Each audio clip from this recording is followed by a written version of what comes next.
We are This going conference will now be recorded. to start our meeting. Thank you for each and every one of you all. We're going to start with our citizen comments, if there are any. Yeah. Are there any citizens? I think Commissioner Brody or Commissioner Pitchford, um, just for purposes of the minutes, we'll make a note that there's no quorum at this time. And so we can't invite Chair Jackson to participate remotely if he would like. So we can skip over the establishing of a quorum and approval of the minutes, just for the record. Okay, thank you, Council. Is there anything else, Council, before we go on to the rest of the meeting? No, ma'am. Okay, Thank you. thank you. We will now go back to the meeting, and thank you again. Um, Sorry that our chair's not here, so if our luscious CEOs have any updates, he can do it at this time. If not, we'll move on. Thank you. Um, it must seem familiar to you. You used to be chair of this committee. Yesterday in closed session, when I had my evaluation, I gave you a lot of credit for when you were chair of this committee and the hard work that you did and pushing us to achieve a lot of things that we did in the public housing space. So that was in closed session. So now I want to say it in open session.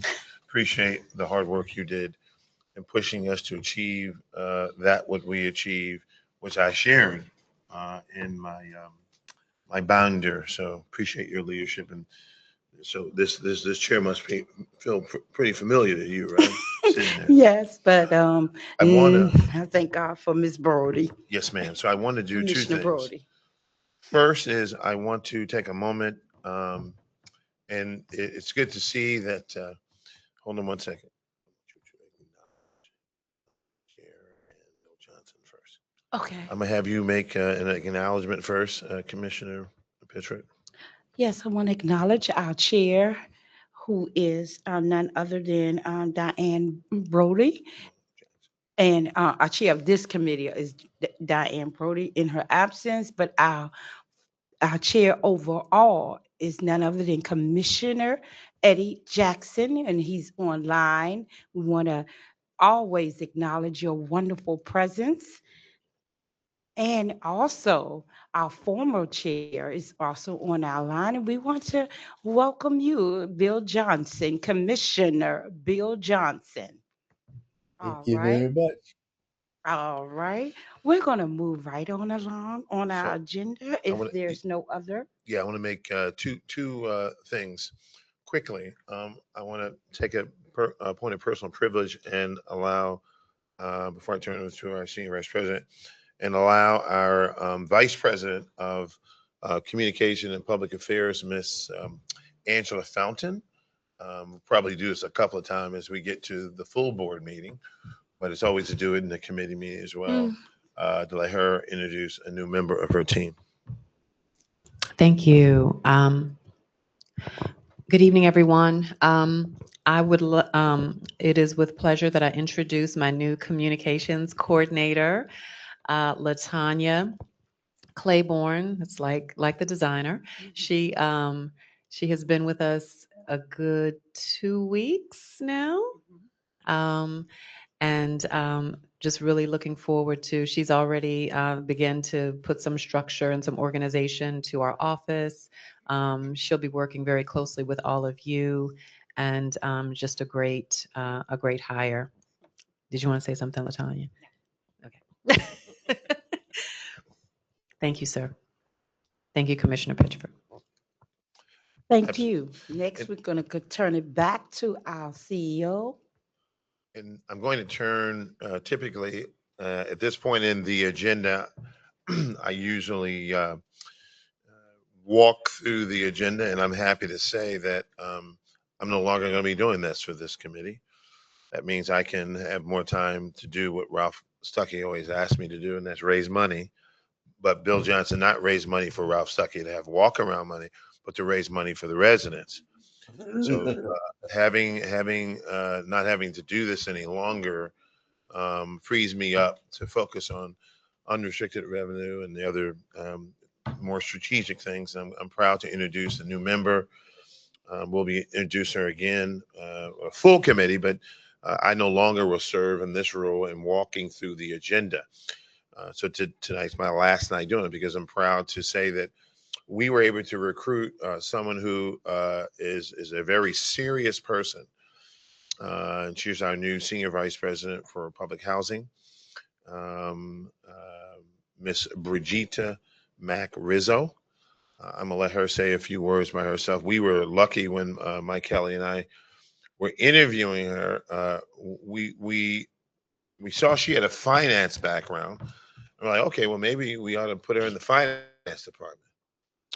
But we came to know that she had more than that, and I'm happy that she does have that background.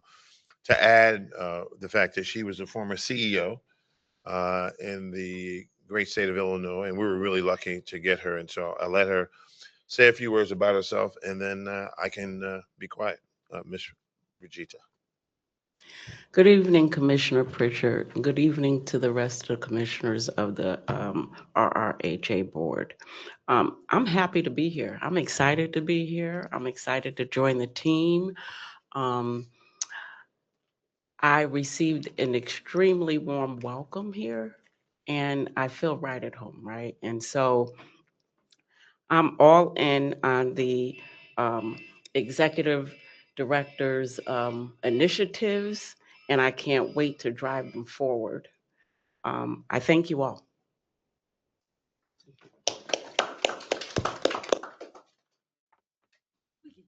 In that now, come on.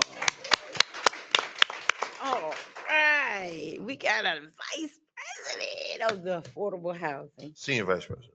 Yes, senior vice president of the affordable housing.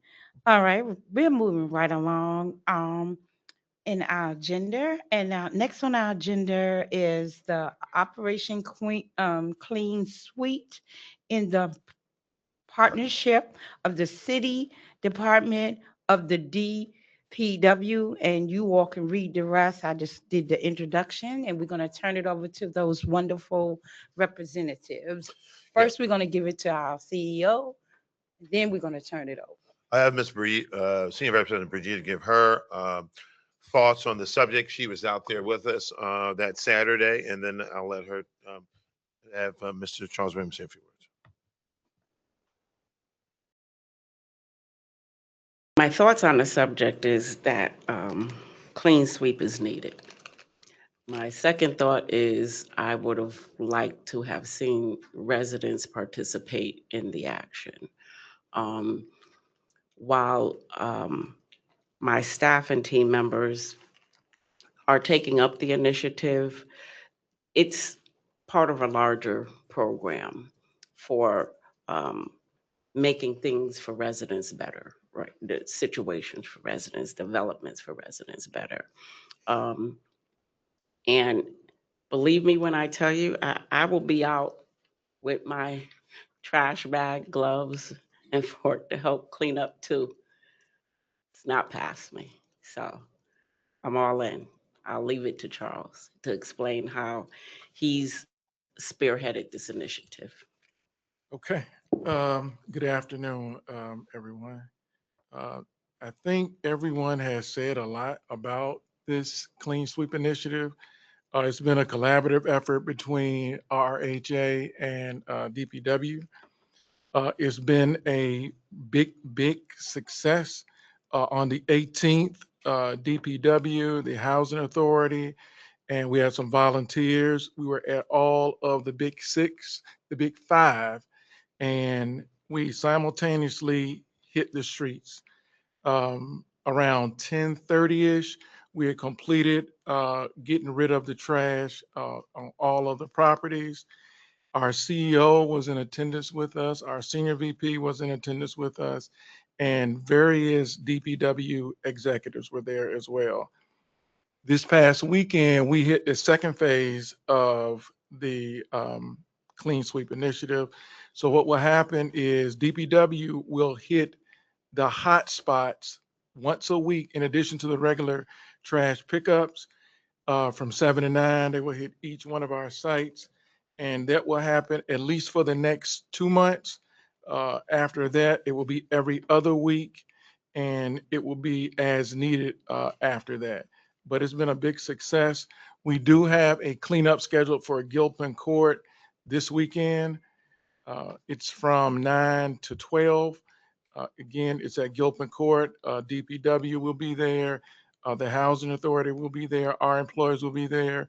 And there's a community activist, Ms. Jackson. She has spearheaded this cleanup, and she will lead that this upcoming weekend.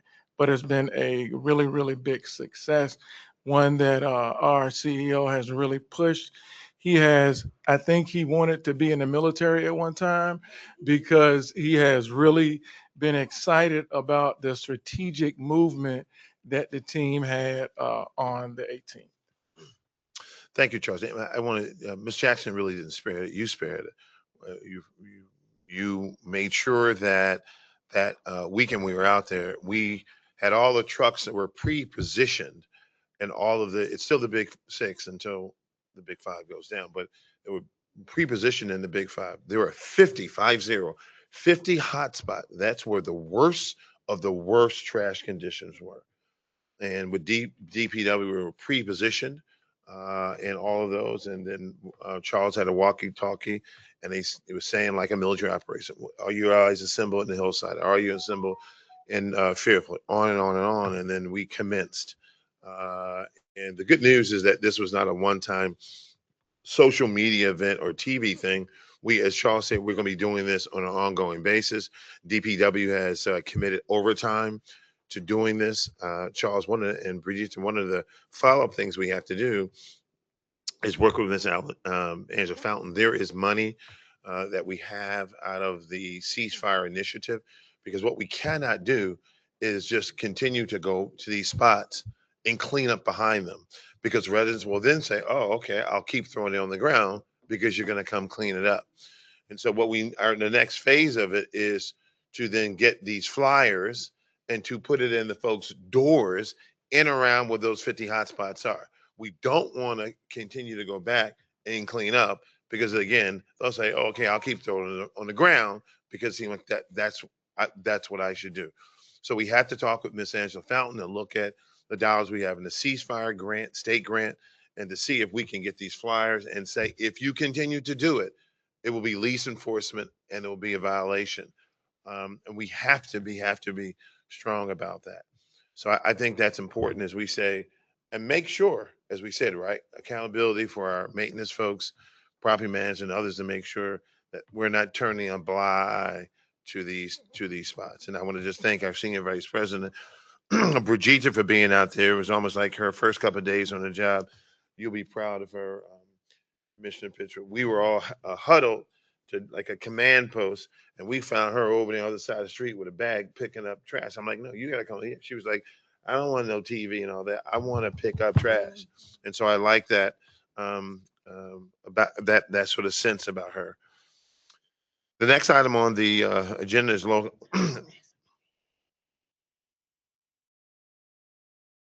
Are there any questions from any of the commissioners? I know that we did report on this before.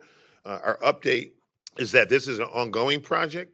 So again, it wasn't a one time. And so the Department of DPW has committed overtime to the project. It's a good thing. One of the things I do want to make sure is that, Charles, we got to make sure, are we putting out additional trash cans? Because we got to give credit to President Newble, who called me on a Saturday, and the Chair Jones of the committee. We got to make sure, that's the one follow-up, Brigitte. We got to make sure, do we have enough trash cans out there? Because we don't want residents to say, well, there's not enough trash cans, so that's why I put it on the ground. So we have to do that follow. I just want to see if there's any, Commissioner Pitcher asked me to, I'll let her do it, ask if any commissioners have any questions. Before we go to the next agenda item, I would like to ask if any commissioners have any anything to say up to this point, and if not, we're going to go to our next agenda. Seemingly no questions are being asked. Now we're going to our agenda, and we are going to have the low Income, Public Housing, um, Vice President, Mr. Charles Williams. Greetings, everyone. Are you fine? You're okay. Wanted to give you all updates regarding our housekeeping inspections. So we've been doing this since October 1st.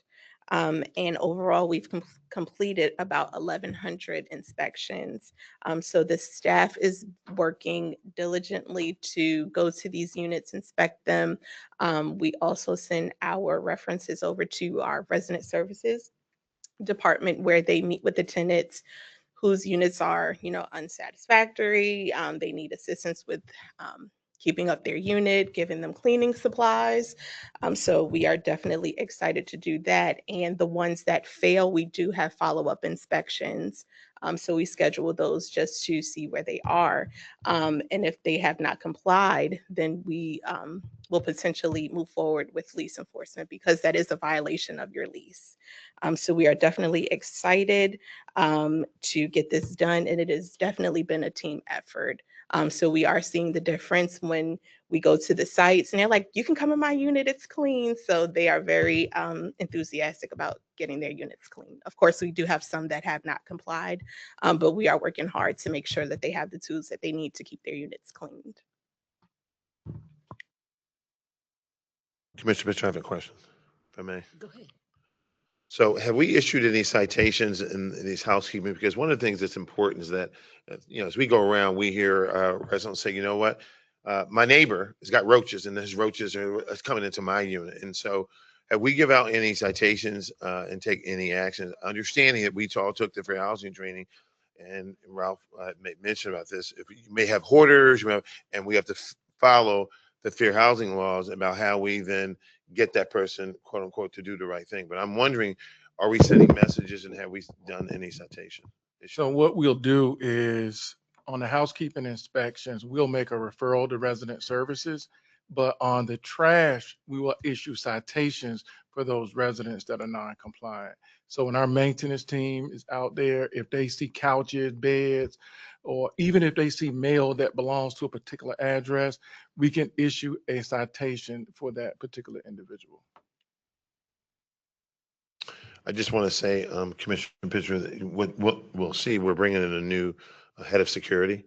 And we'll be working with Senior Vice President Brigitte and Theo. We're going to come before this committee and the board. We're going to have a whole new strategy around safety. And Commissioner, Councilman Riva has asked me to potentially in September, maybe in October, come to a committee and talk about this new strategy. The new strategy is going to be about, yeah, we're going to give citations if you're throwing trash out. Yes, we're going to make sure if you got dogs running around loose. Some of the residents at Mission Nesbitt, I don't know my kids playing because there's loose dogs running around. We're going to start doing something that's called Operation Flush. I'm going to make a little news here.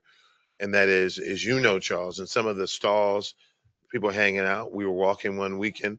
I mean, this is a true story. I'm just going to be honest. No other way to do it. Be honest, Mike Kelly. We were in the one. Mike and I were walking, and we were with Pam Kearney. Pam's not here, and we saw someone cutting up crack cocaine, didn't we? They were cutting it up literally, and we saw it, and we walked the other way, and we were trying to get the person's license plate.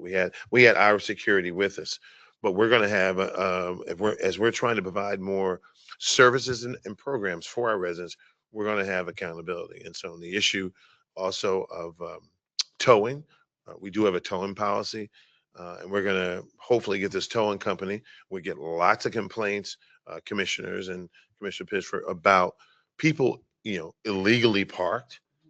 We got, when we were walking the community, we knocked on some doors, Charles, remember that? And we said, you've got to move this vehicle.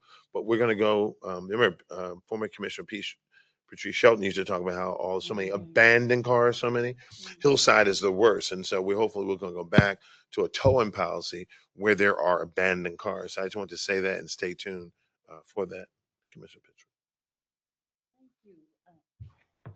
Thank you. Before we go on further, are there any questions? The only question, if no one else has a question, I do have a question. For the housekeeping inspection, um, I do have a question on that one.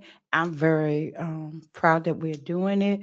But after the inspection, is there any way that since they do a checkoff list, that they can give the residents something to so they will know exactly where their units did not meet the qualification?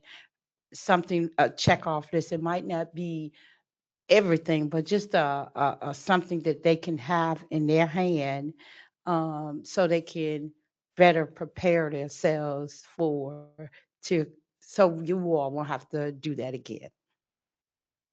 So if they fail the inspection or if it's deemed unsafe or unsanitary, what we'll do is we'll make the referral to resident services, and then that'll start the contact with those particular residents. Hopefully that will correct the situation. If not, sometimes we end up having to move forward with lease enforcement. But normally, once they get that letter from resident services, that starts the contact. They'll let them know that their inspection wasn't successful, and then we move forward from there. But I understand what you're saying, but I was talking about something in the resident's hand that makes them accountable so they'll know where the areas that they fail. So it won't be no excuse for the next time that they come. They will know X, Y, and Z was not done to the standards. And then that can be a copy can be to their files that they did were aware that this X, Y, and Z failed. And so it's just accountability on both sides. Is accountability that you came out there, you gave the letter, and then accountability that the residents are aware of what items failed the inspection. So when it comes to the lease infection, if you have to go to court, hey, we went out there, we told X, Y, and Z where they failed at, and this is still continuing.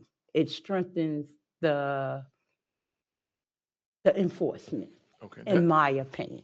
I think that's something we can look to develop, and once we've developed that, we can let you take a look at it and go from there before we implement it. Okay, but I'm not the chair, so run it by the chair first before you. I just was asking, but before you move to anything, just run it by our wonderful, wonderful chair, and because I will be in contact with her, but run it by her. Thank you. Now we're gonna move on. If there are no more questions, if there are no more questions, I see our chair. Commissioner Bill, his mic is open. Do you have a question? If not, we're going to move on. Well, thank you, Madam Chair. I'm just listening and learning Oh, and paying okay. attention. All right. I didn't want to overlook you, but we're going to keep on. We're going to give it back to our CEO who will go further in any comments he has, any short comments that he has on these. Yes, the next several items on the agenda, Charles had those. It's the maintenance skilled labor training and the entire inspection, Charles.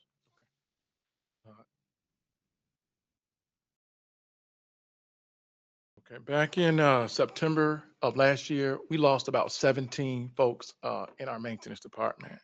So what we had to do, we had to build capacity all over again. And we lost those folks in some very critical areas, HVAC, electrical, and plumbing. So what we did is we partnered with Brighton College. And so we have a maintenance skilled labor training program. So that training program is like a 12-week program. They go and they're in classes, I think it's 3 days a week from 6 to 9. And at the conclusion of the program, they will get a certificate saying that they have passed for HVAC, electrical, and plumbing. And the goal is to lessen our reliance on contractors. As of today, we have 8 individuals who are in the program. We've had 4 individuals who have completed the program, and it's been offered to all of our maintenance staff in the agency. And we will continue to do the program. Hopefully, we will get some of those individuals in our HVAC team, our electrical team, and our plumbing team. I have a question, ma'am. Go ahead. So you opened up, Charles, by saying that you lost people and then you started the training. Is that to assume, I'm not trying to be a lawyer, but is that to assume you made that comment because if you didn't lose folks, you wouldn't have done the training? Say that again. You opened up by saying you lost folks and therefore you did the training. Is that to assume, therefore, if you did not lose people, you wouldn't have done the training? I think we would have done it regardless. I mean, at the end of the day, we just had to build capacity back up. It's like, Words matter. That's yep, we had to build the capacity back up, and that's what we've been doing. We would have lost folks regardless, but I think that we've done a good job of building capacity to a certain degree. One of our employees over in Hillside just recently was promoted to an HVAC tech, and that was after he completed an additional HVAC training program. So we want to continue to do the same thing. We're also proud, right, that we have advanced the first female to, what's her name, is April? April Hurt. I think we should make mention of her, if you would. Okay. Again, the Housing Authority has been here 70 plus years, and the majority of our supervisors have been men. Back in 2025, we had our first female supervisor. Her name is April Hurt, and she is doing an excellent job, an outstanding job, to say the least. We want to continue to model a lot of what April has done at her site throughout the agency, and it's just a compliment to her tenure, her knowledge, her skills, and ability to perform the job.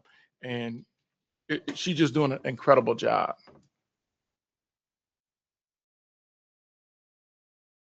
Now we move on to the Inspire inspections. And can you explain, Commissioner Pitcher just asked about Dove Court and what's our new role over there, but you've got a lot for Inspire inspections. Okay. On the Inspire inspections for June, we had Stonewall, Dove, Fairfield, and Hillside. Dove Court, that inspection is going to be rescheduled. Stonewall, Fairfield, and Hillside have been completed. At the Stonewall site, we initially received a 68. At the Fairfield site, we initially received a 76. And at the Hillside site, we initially received 59. But one of the things, I think I must have wanted to be a lawyer because, with each one of these inspections, we decided to appeal each one of the inspection results. So we were really successful on the appeals. The Stonewall inspection, initially it was a 68. We were able to appeal that up to a 78. The Fairfield site was originally a 76. We were able to appeal that up to an 82. The Hillside site was initially a 59. We were able to appeal that up to a 67. So those are some incredible results. The Fairfield site, they received an exemption because they received a score of 80 or better. And we have quite a few sites that are coming up. The Fate AMP is going to be scheduled for August the 19th. The Wickham site is scheduled for the 24th and the 25th. Mosby is scheduled for August 25th and 26th. And Gilpin is scheduled for the 27th and the 28th. So the last week in August, we have a very, very busy schedule.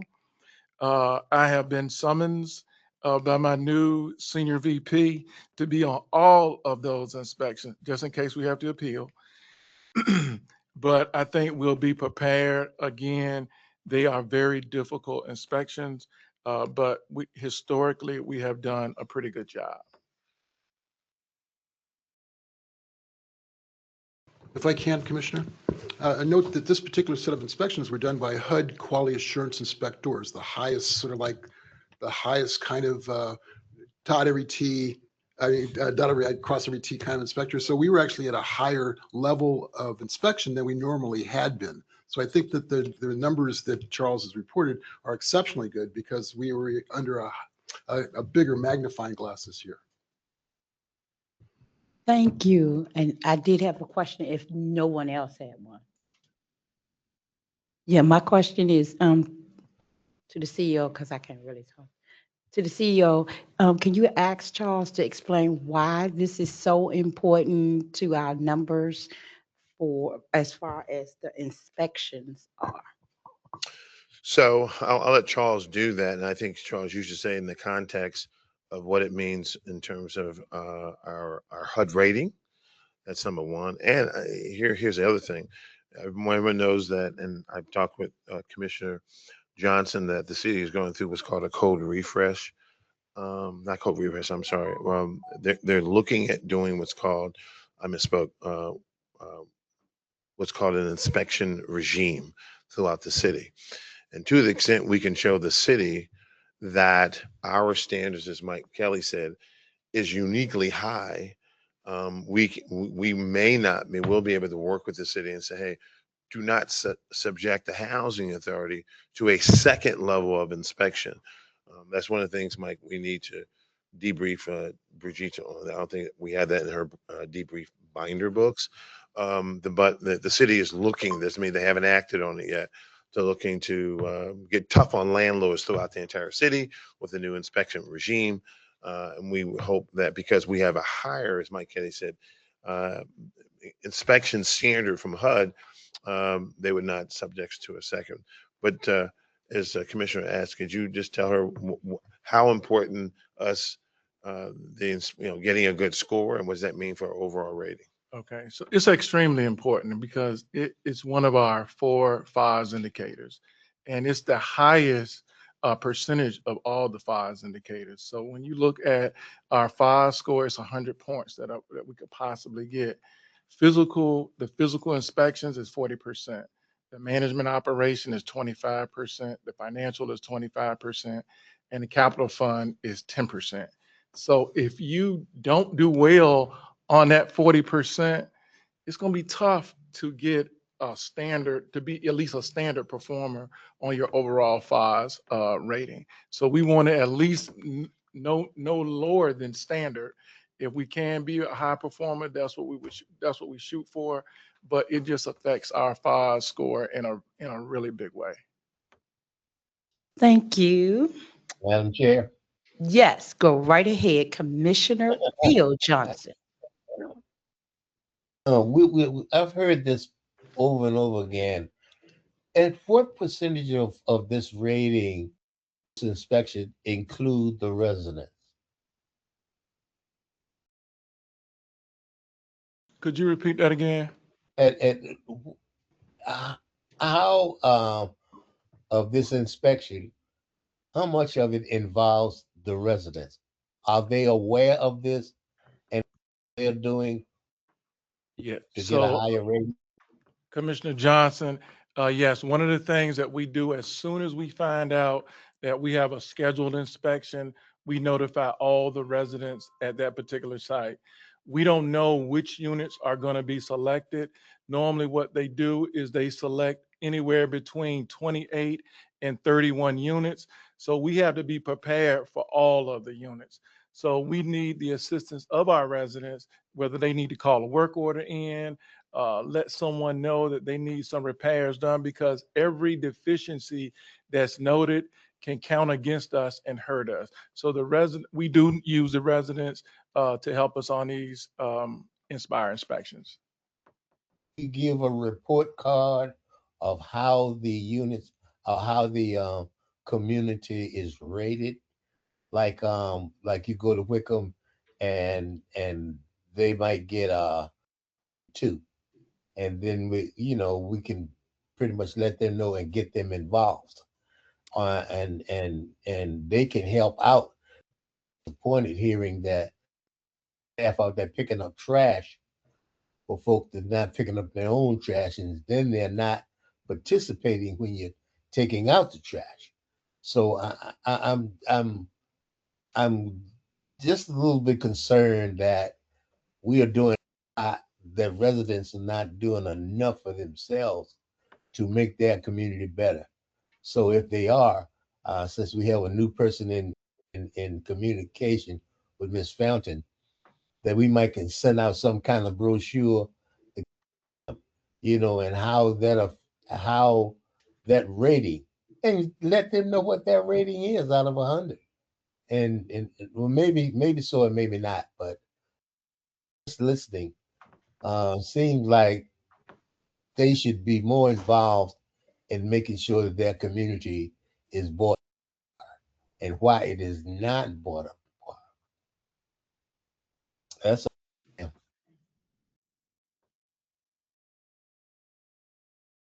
We're going to let our CEO kind of answer that in a short manner so we can move on in our agenda. Yeah, so that is what we're looking to do. I think our new senior vice president Brigitte mentioned earlier. That was her observation, is that we have to get our residents involved. There's no question about it, because if we don't, then as Ralph and I and others have talked about, we are enabling our residents. If we do not get them involved, that's a big issue. Around That's what the whole phrase self-sufficiency is all about. They have to get involved themselves. So we will be focused on that, as you said, Commissioner Johnson, in terms of a communication campaign. Thank you. If seemingly, are there any questions, any more questions on that? All right, seemingly that we do not have any more questions on that. We're going to move right back to the agenda. And next on our agenda is the Housing Choice Voucher.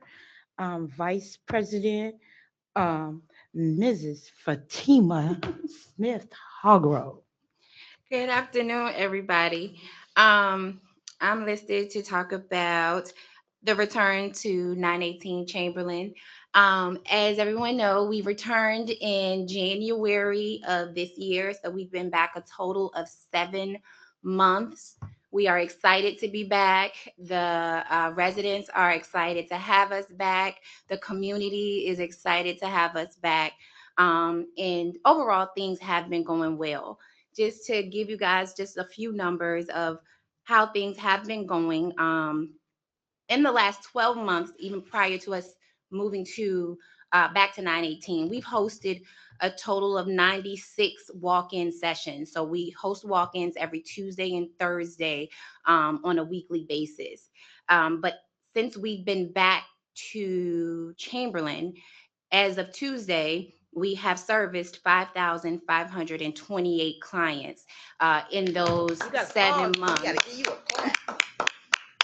So it's a testament to they're happy to have us back. We're happy to be there, and they are showing up to see us on Tuesdays and Thursdays. And it doesn't matter if it's raining, if it's cold, if it's hot outside. And so we do things to accommodate. The last few weeks has been really hot outside. I've moved my line from one side of the building to the other side where it is a little more shaded. We bought bottled water. We keep it refrigerated. We go outside. We bought a tent. We make sure that because sometimes they line up about an hour prior to the building opening for walk-ins. We do have some repeat offenders. Sometimes we're like, what you doing back? You were just here on Tuesday, but they like it is accessible. They want to see their worker. They want to be able to ask those questions, and we're happy to have them back. Research clinics. We have also hosted 14 recertification clinics. The last one was on July 22nd. At that recertification clinic, 52 people came in for assistance with their recertification. So again, if any families need assistance with their research and they are not familiar with the portal, they don't want to work on the portal, we are available to assist them. Even outside of those walk-in hours, we offer recertification clinics where you can come in and just get assistance with your recertifications. And just an idea to give you of what happens in the building on 918. It houses the entire Housing Choice Voucher Program. So you have your recertification department, your leasing department, your inspections department.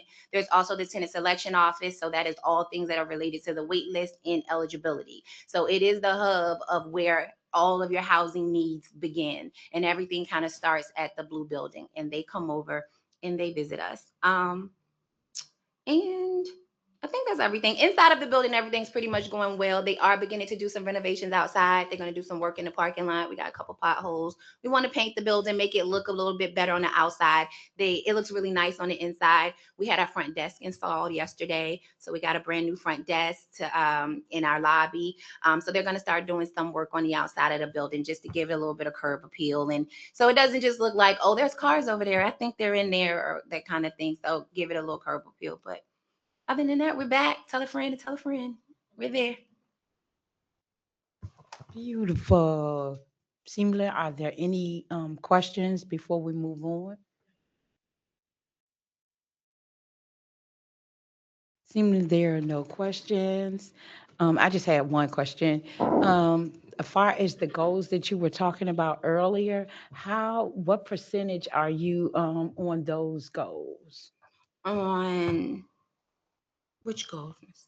Okay, the Which one? goals you had for what, like, keeping since you all were the high performers and keeping high performers up. Oh, for the voucher program in Yes. general, absolutely. So I am very, very confident. I don't want to speak too soon, but I really do feel like we will be able to claim our high performer come after September 30th. I've gotten my recertification rate to 99%. That's what I'm You talking. know, I'm not gonna brag anything, but we've been working over there at 918.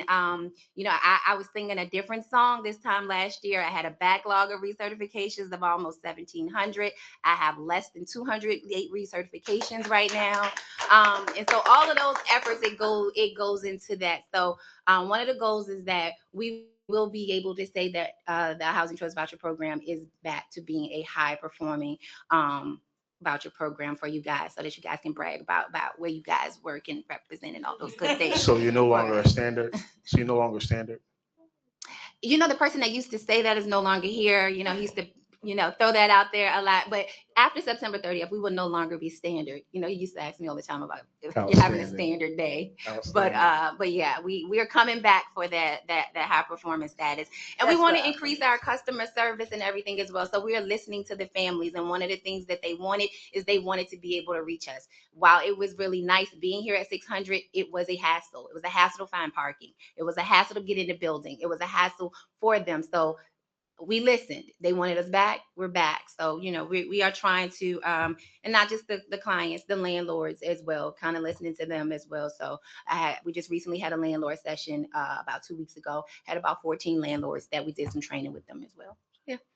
Beautiful, because we sometimes don't share the goodness of what we're doing. Sometimes we just collaborate on what we're not doing. And I've been keeping up with all of that, and I wanted that to be shared. I appreciate it. Okay, and we're going to move on, and we want our CEO to introduce our resident service, and if he has any short comments. A man Thank who you. needs no introduction. Agreed. Good evening, everyone. It just really warms my heart because ACVP, they have been one of our staunchest supporters in resident services, believe it or not. They have always created a wonderful environment for our students who we place for internships during the summer. They volunteer in opportunities. They just was at the village celebration, helped with decorations, all the personal expense. And I tell you, when I had always placed students at HCVP during the summer for in their office, the students would not only have a great experience, but they would have a great celebration going away party for the students. And they would take their personal money and buy the student things they needed for college. So they have always been an incredible group that cares and just all the things that they do. And sometimes when I'm having a bad day, Mr. Nesmith, after we've worked all together all day, I go down to the HCVP office and just be loved on. Just be loved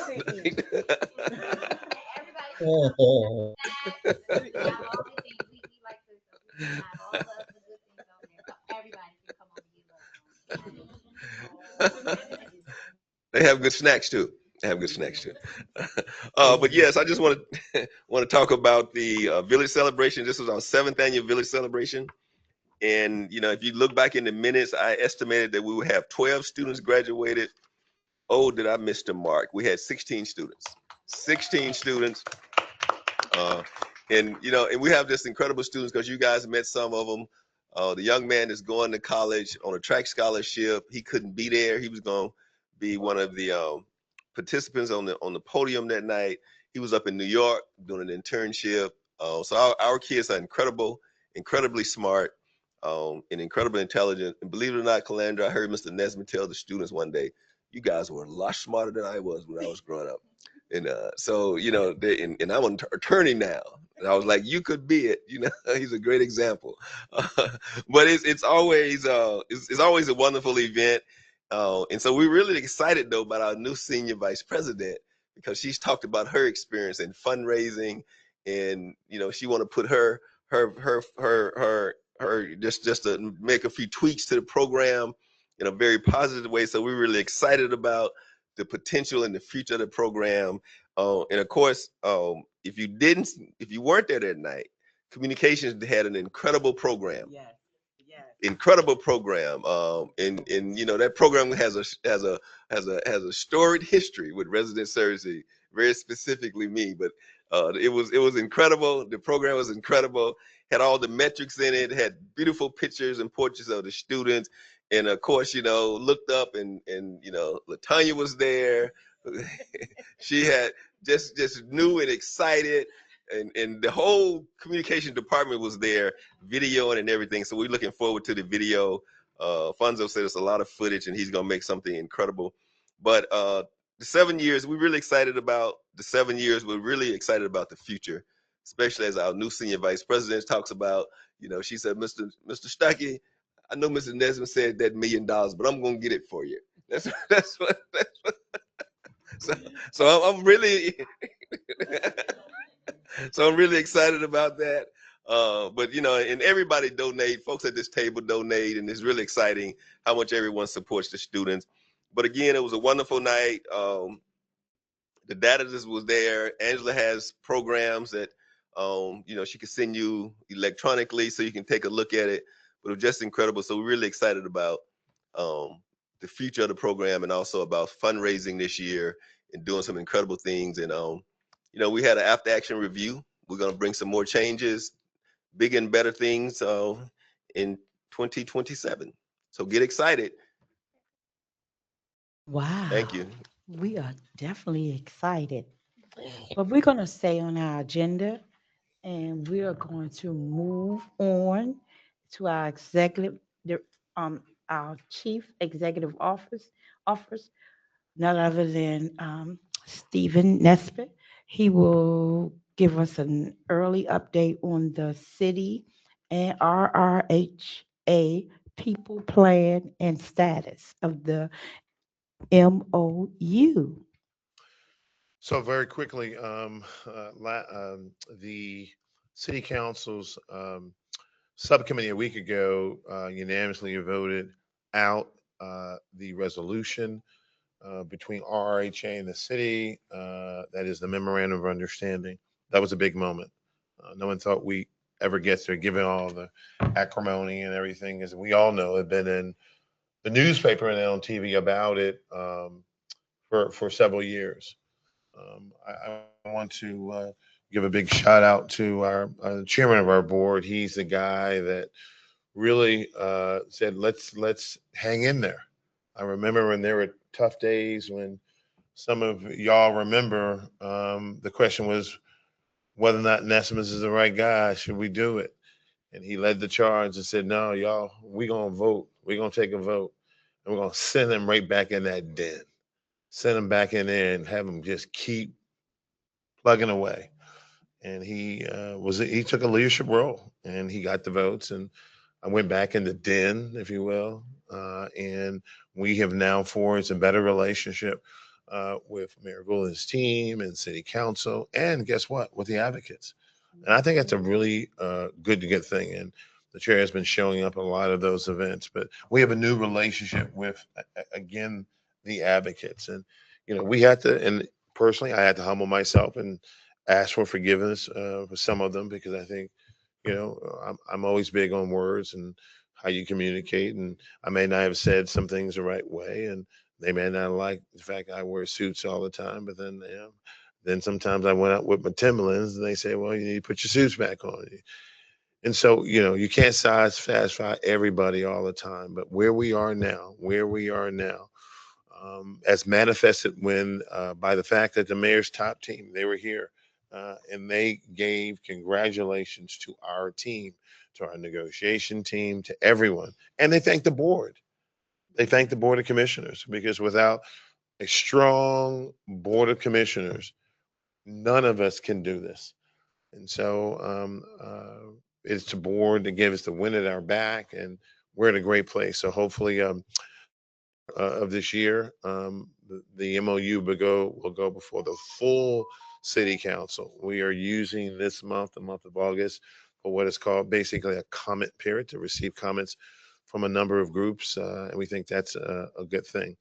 So we're in a good place. The hard work is going to start after the city does vote on it. That's the real hard work. As I told Mayor Vula on the phone, I called him on a cell phone, and I told him that if we can execute on what is contemplated, the words in the MOU, it will be the largest partnership ever in any mayoral history, and it would be the largest investment if city council moves forward. And I guess the big news, Miss Brigitte, since you want to dip your hand in the fundraising, and that is the city has agreed to stand with us in our fundraising effort because many of the things we have to fundraise for will be for the people plan. And for those who don't know or have forgotten, I designated Ralph Stuckey to be the lead on the people plan for the agency with Amy Pavlovich and Ms. Brigitte. And giving him that designation, we got to keep a strict eye on him because he's going to be elevated now. And so we must watch how he presents himself, what he says, and how he, as he moves forward in this elevated role he has. So I'm really happy. I got to get that in there. Where we are, and I think we're going to be in a better place and move forward. Again, I want to thank the board for hanging in there and being the wind at our back. That's it. Are there any questions at this time? I see Mr. Commissioner Bill Johnson. Do you have any questions before we move on? No, I'm just I'm proud to Yeah. I'll say pleased to hear all the good things that's happening. Ralph, you my hero, so I'm glad to hear he's is being elevated. I hope that's he's given the encouragement and support that he needs to get on out here. So thank you very much. I'm good.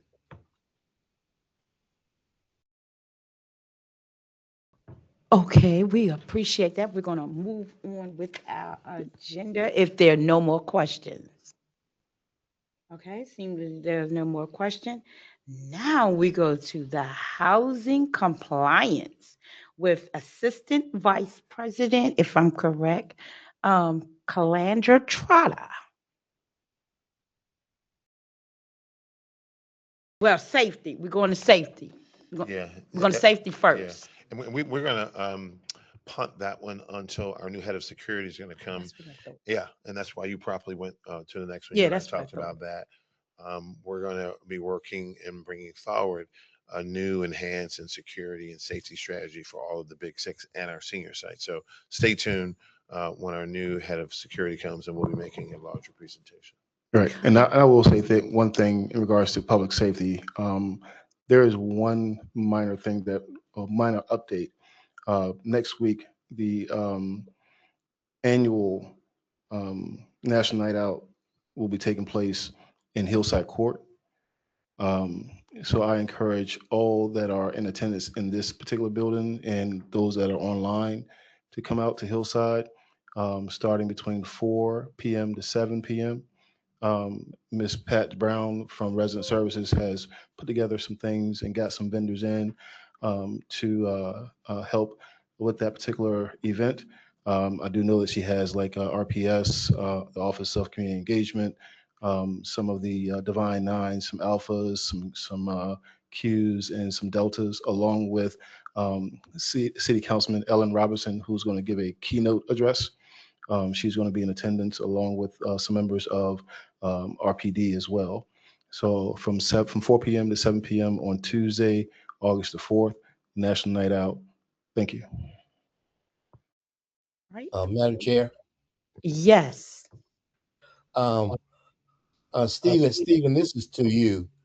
Um, I had some, some little bad news around the 4th of July. One of the young men that got killed over in Wickham Court was one of my boys. Um, and I really information about what went on. So I don't want to discuss it in open air like that. But I would like a call back to find out how long have we been really ahead of security? Yes, you want me to, you want me to call you back about that private you said? Yeah, I will. I mean, because to me that's kind of sensitive. Period. You don't never know who's listening or who's talking when you're out there talking about something like that. And there's some stuff going on, and y'all have to be as I want as cautious about your lives when you're out there dealing with these people because guys are not nice. So I was just curious to know what you know, and because we don't get a security update or anything like that, right? We will be getting a formal security update. I get and our senior executive team at our each Monday morning executive team meeting, we get a security update. We do, this board, we provide security updates as it relates to, if there's unfortunate homicides. You get security updates when we decide we're going to do something new. Like, for instance, you recall last year I had the police chief came here, and the police chief talked about how our tsunami cameras is a critical instrument, a critical tool in helping RPD, the police department, solve their crimes. So we had a security update in that regard. We did have a security update about our new what they call technical term force deployment and posture. That is Century Force is name our security contractor, and how we are now deploying them in the big six in our senior sites. So we do get security updates. We bring it to, but it's not something that's highlighted a lot. But you'll be hearing a lot more about it when our new head of security comes, and I'll give you a call later this evening about the question you have.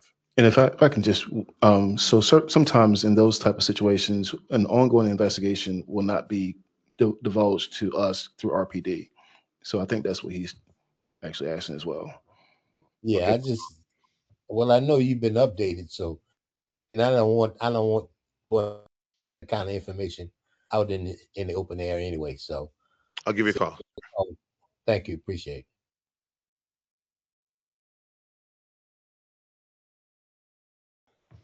Thank you, Madam Chair. You, I've already introduced our next speaker, so she can pursue on. Good evening, Commissioner Pitchford. Thank you so much. Good evening, commissioners and staff. I'd just like to report that RRHA's fiscal year 2027 annual agency plan has been submitted to HUD as required. It is currently under the 75-day review period. Our new fiscal year is scheduled to begin October the 1st. So we are hopeful and confident that our plan, along with our DFP planning. What's the acronym, Ms. Kim? Capital fund, capital fund plan for 2025 to 2030, which accompany that plan, will be approved as well. So that's out for HUD review currently. If I may, ma'am, Chair. So I want to give a big shout out to, I mean, you say the annual plan, it sounds like something that, like getting up in the morning and putting your whatever your clothes on, but it's not. It is a really, really detailed, arduous, thing to put together. It reflects every department, every division throughout the entire organization. We have to get comment back from all sorts of advocacy groups in the public. And the document that HUD requires is quite thick. And I want to thank the board. We did present it to the board. Calandra, thank you for all of your efforts. Thanks for the entire team. But I want to, Mike Kelly, give a big shout out to our chief of staff. She was in here I got in here some early mornings. I saw her some late night, and she didn't look herself at the end. And so we allowed her to go off on vacation, and she's come back, and now we don't even recognize her. She went off to some island. Her hair is different. She's tan, and she needed to rest because at the end, she was looking at a lot of us with a cross eye, right? Because how much she was putting into it. And we got a little worried about it. So she took off for a week. She went to the islands. Now she's tan. Now she's got a groove back, and she deserves it. And so we're happy, and thank you for all the time that you put into the effort. Weekends, I saw you on a Saturday and Sunday, so you deserve your time off. So, Mike, I don't know if you want to say anything about, because I think you saw her coming up, dragging herself in a couple of times. It was a team effort, if I can speak for Kim. Everyone was dragged through that whole period. A recognition that, again, as Calandra just mentioned, it involves our capital plan, it involves our voucher program, it involves our public housing program. It touched everybody, and a lot of hands made this beautiful act. And we're waiting now for HUD to approve it, so we can go ahead and spend the 26 money for fiscal year 26 capital money and go ahead and implement these critically needed changes that the board has approved. Thank So you. so I do want to say that you'd be surprised at every department and agencies involved in this. Communications, legal, of course, the voucher program, compliance. I mean, the list goes on and on. I just wanted to put that out there. It is a collective effort, and I am appreciative of the team for letting me be a part of it. So thanks. As I'm speaking now as a tenant, not as a commissioner at this point, but I want to commend the whole thing because I could understand it. It was written in English this time, and and it was so broken down that even my grandchildren could understand it. And I said I was very pleased with the way that they offered online experience because a lot of our wonderful residents have to, they're not stationed at home. They're moving, and they were able to be put their voices in and felt like they were being heard. And so I want to commend everybody. I don't have no one specific person, but I want to commend everybody on that. But I want to stay on with our agenda. And um, uh, first, before we go to the closing mark, it wouldn't be a property management if we did not give our chair, Eddie Jackson, if he could just have some closing remarks. If not, we can move to closing if our CEO doesn't have any. Okay. Go to Chair Jackson. Okay. Thank you, Commissioner Pittsburgh. I do not have any specific remarks. I appreciate the opportunity. I sit in on these meetings so that I can stay informed, and I like the business to continue as it normally would, and I'll resume my position at the full board. But thank you for this. All right.